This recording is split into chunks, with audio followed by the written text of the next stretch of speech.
तो जब भी इलेक्शन होता है भारत में तो ओपिनियन पोल और एग्जिट पोल ये दो अक्सर न्यूज में बने रहते हैं। अभी हाल में जो बिहार का विधानसभा का चुनाव हुआ उसमें तमाम मीडिया चैनल्स जो हैं अब एग्जिट पोल अपना शो कर रहे हैं और न्यूज में आ रहा है कि बिहार में एक बार फिर नीतीश कुमार की सरकार जो है वो बनती हुई नजर आ रही।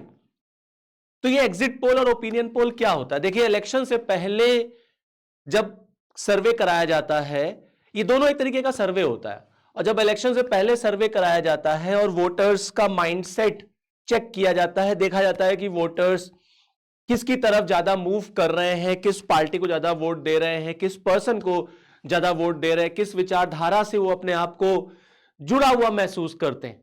तो जब इलेक्शन से पहले सर्वे कराया जाता है तो उसको ओपिनियन पोल कहते हैं। हमारे देश में ओपिनियन पोल अलाउड है, लेकिन जब इलेक्शन हो जाता है, जब सारे फेजेस इलेक्शन के खत्म हो जाते हैं, तो आप देखेंगे जैसे आज मान लीजिए आज लास्ट फेज था इलेक्शन का, और जैसे ही शाम को 5 बजे जो भी टाइम इलेक्शन कमीशन डिसाइड करता है, जैसे ही इलेक्शन खत्म होता है उसके बाद ही आप देखें 1 घंटे के बाद हर मीडिया चैनल्स पर, हर न्यूज चैनल्स पर एग्जिट पोल आना शुरू हो जाता है।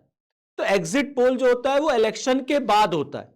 इलेक्शन जब खत्म हो गया तो अलग अलग जो सर्वे एजेंसीज होती हैं वो फिर सर्वे कराती हैं, और फिर वो जो वोटर होता है उससे अब वहां पर बूथ के बाहर पूछ रही होती हैं कि आपने किसको वोट दिया। तो ओपिनियन पोल जो है वो इलेक्शन से पहले होता है, एग्जिट पोल जो होता है वो इलेक्शन के बाद होता है। और एग्जिट पोल में एक आइडिया लगता है, एक अनुमान लगता है कि किसकी सरकार जो है वो बनती हुई नजर आ रही, लोग किसको ज्यादा वोट देते हुए नजर आए इलेक्शन के टाइम पर। तो एग्जिट पोल कभी कभी गलत भी हो जाता है, ऐसा नहीं होता है कि एग्जिट पोल हमेशा सही होता है। बट अभी जो बिहार के इलेक्शंस हुए उसमें एग्जिट पोल का मानना है कि इस बार बिहार में फिर नीतीश कुमार की ही बहार है। तो अक्सर लोकसभा और विधानसभा के चुनाव में आप ये दो शब्दों को सुनते हुए नजर आएंगे।